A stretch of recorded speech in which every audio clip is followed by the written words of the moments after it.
All right, good morning, everybody, and welcome back to True Correct Loser. I hope you're doing well. So, folks, I'm back from my 2-week caretaking duties, upstate New York, pretty wiped out. The house, it was just me. What's going on, Walty?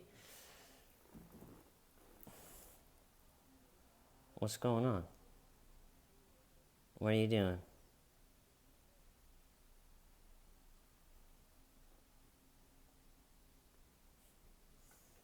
He's guarding. He's in guard mode right now. Shar-Peis are serious guard um, dogs. It just came with him. There's no training or anything you gotta do. A pretty cool Walter guarding story is, here in New York City, obviously there's, especially since the pandemic, a mental health, the status of mental health isn't that great. And once in a while, not that often, once in a while, someone will just be walking down the sidewalk, either having a psychotic break or in despair or on PCP while having a psychotic break, just not good. And they're either just like screaming or a lot of N-words, just total wanting people to be scared of them, or I don't know. What's going on, bud? And if you are walking down the street and someone like that turns the corner, it kind of goes into prison rules, right? Like, don't make eye contact. There's no point to argue with them or to get into it. Crazy always wins. So you could, like, jet across the street or, just kind of let it pass or whatever. But a while back, Walter and I are out on our walk. What's going on, bud? You all right? We're out on our walk, and this guy who's just losing it turns the corner on the same side of the street we are. We're on a short block, and I'm as far away as I could be, but on the same block. And then there's a woman in the middle of the block, and then a man at the front of the block, right where the guy turns the corner. So the guy turns the corner just screaming, "Yeah, fuck everything," yeah, kind of just losing it.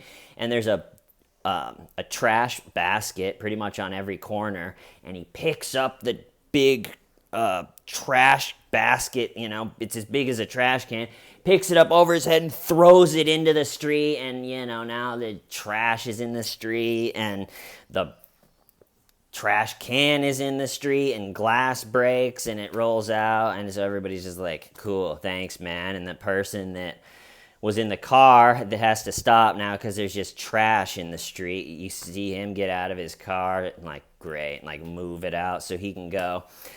So crossing the street, he throws it, and there's garbage everywhere. Crossing the street would have been to go through that garbage. And so we're like, all right, I'm just going to hunker down right here and just let the guy pass. And so he throws the trash can, and then the first guy, who happens to be like 6'4", probably 230 pounds, holding what looked to be 100 pounds of groceries in both hands. Just a huge guy. So the guy losing his mind, psychotic break, this total despair. He turns the corner, he throws the trash can, fuck you, everybody. And then he turns to the guy, and really, I think he had this line planned before he saw how huge the guy was, because he looks at the guy and he goes, "Yeah, I'll knock your teeth out," or "I'll knock your fucking teeth out," or something. But right around the word "your," "I will knock your teeth out," he took the man's size in, and his confidence really waned. So it was like, "Yeah, I'll knock your teeth out." And the guy withholding the groceries kind of just gave up, didn't say anything. Again, crazy always wins. And so, but he kind of gave off the energy of like, "Sure you will, little guy." I would say the guy was probably 160 pounds. And that guy's just huge. So he goes, "I'll knock your teeth out." But he's walking. So about as soon as that interaction happens, he's already walking down the block. And then the woman is in the middle. So he's now to the woman walking down the block. And he goes, "What are you looking at, you whore?" And she's just like, "Yeah, great, cool, thanks." And then he keeps walking, and now it's Walter and my turn, and he's approaching, and I'm doing the no eye contact thing, like, yeah, right, keep it moving, pal. And Walter has a lot of different levels. He doesn't come out when he hears something that he doesn't like and he goes into guard mode, or he sees something. He doesn't just start barking like a maniac like some dogs. What he does first is he just starts huffing and puffing. He'll go... And so when the guy turned the corner and picked up the big trash, I don't even know what I'm calling it, a trash basket. It's all like woven metal. So picks up the trash basket, throws it. Walter starts huffing and puffing, and now the guy's walking down the street. I'll knock your teeth out. What are you looking at, whore? Now it's our turn. And he's coming up, and Walter just lets out one, not even a bark, just revved the engine just a little bit. And even though the guy looked like he was on a psychotic break and probably also PCP, even through that, no one wants to mess with a dog. And so he just stopped, and he's looking at Walter. And Walter, like I said, just one little noise as a way, I think, to say, you keep your mouth shut when you pass us, cuckoo boy.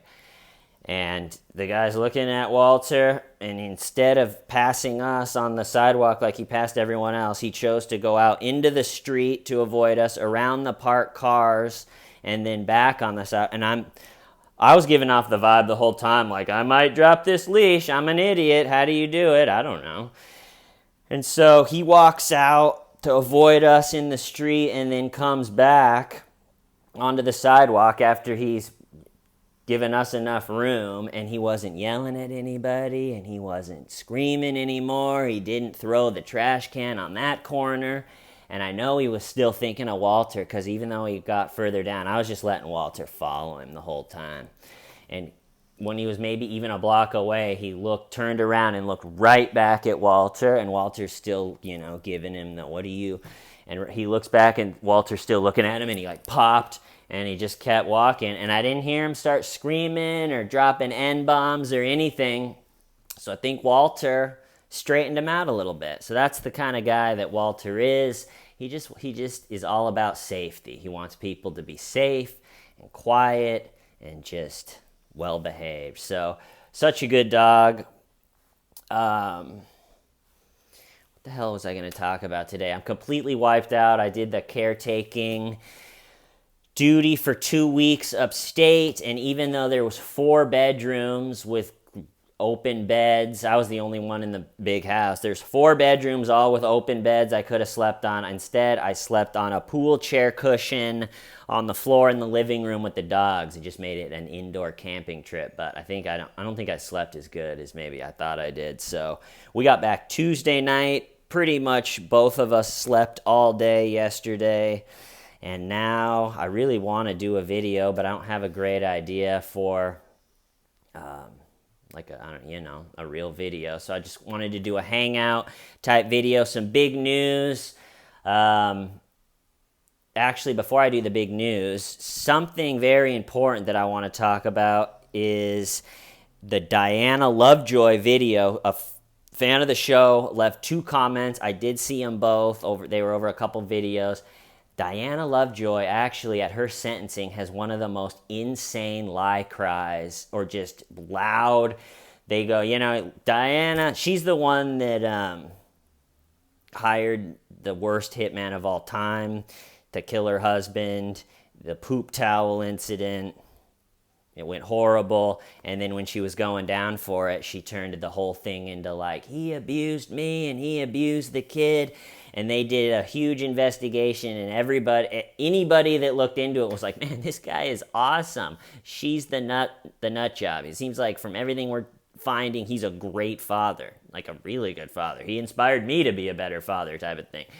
And so as she takes it, it's kind of like Elizabeth Holmes doing the it's not my fault, I was abused. And everyone's like, yeah, tell it to the concrete wall. And so Diana Lovejoy gets a chance to say something at her sentencing, and she lets out just the most And the thing is pretty much nobody was on her side. She's going, he abused me. I've seen it. I saw him abuse the kid. And everybody, since no one on her side, is just kind of like, all right, well, we'll let her run her battery out a little bit, and she's doing. So, just to keep everything official and good with the show, I do appreciate the person that left the 2 comments. Like I said, I did see them. I was never going to ignore them. So here we go. The official Diana Lovejoy lie cry from 2 months ago. All right, that feels better to get that done. Okay, so the big news, actually the weekend before the Diana Lovejoy episode, my lady and I got engaged.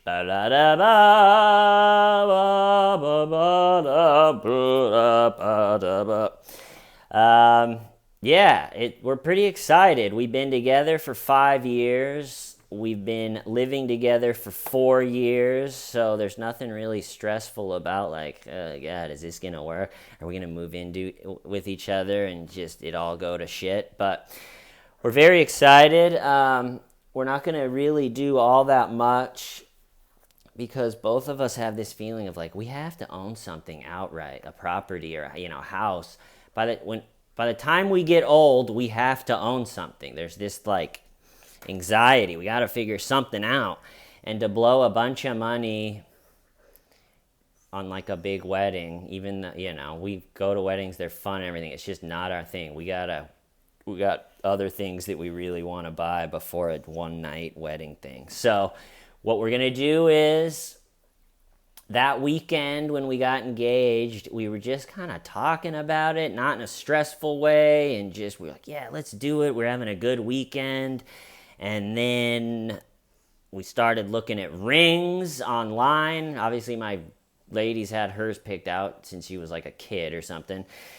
So we looked at the ring she wanted. We're like, let's buy it. And then I was just going to buy a, like one of those rubber rings you can buy. It's like just like, I don't know, kind of like a plastic or something for like $100 or maybe even cheaper. But then my lady was like, just buy a real ring. You want something that you can hand down or that you'll really like. So got myself a cool ring. A lady in Australia named Janine made it. So pretty fun.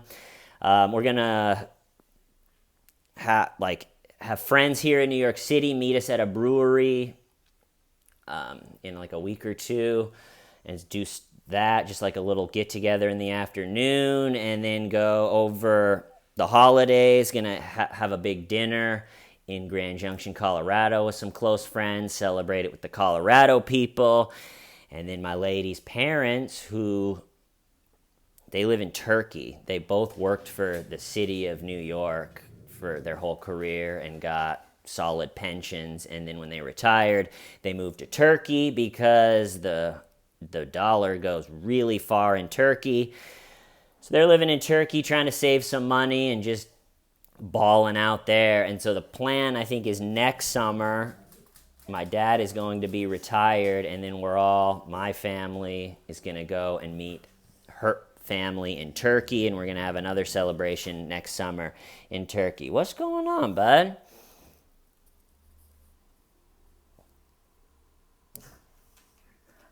See, he's huffing and puffing.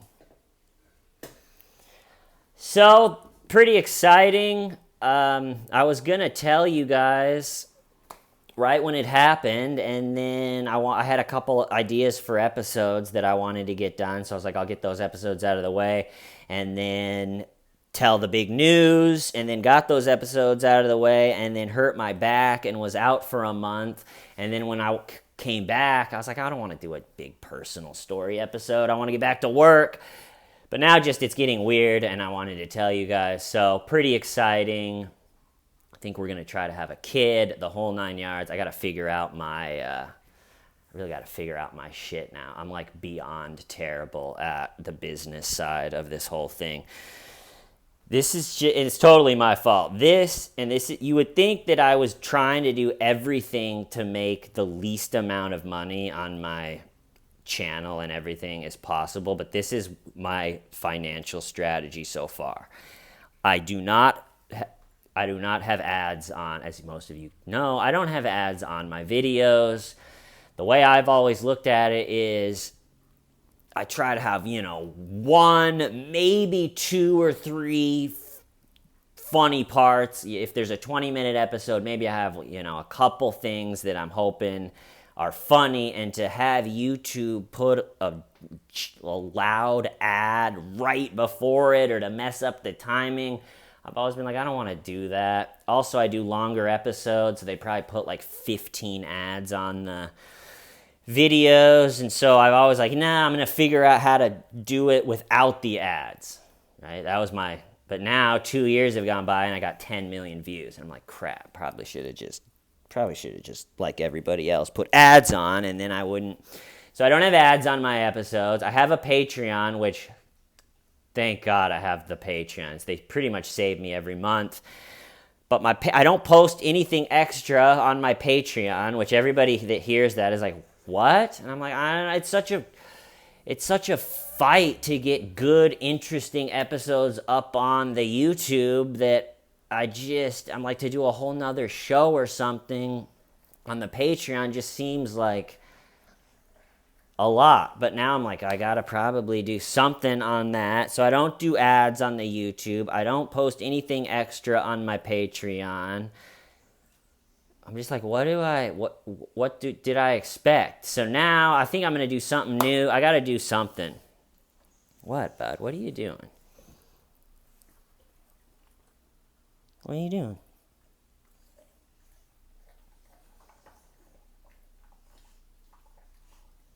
I don't know what he's doing. He's having a hard time settling down today. But, I don't even know what I was talking about. Anyway, I think I might just cut it off there. I love you all. I'll be back soon as possible with something fun and interesting for us all to get into. Until then, folks, why, Stuyven, why?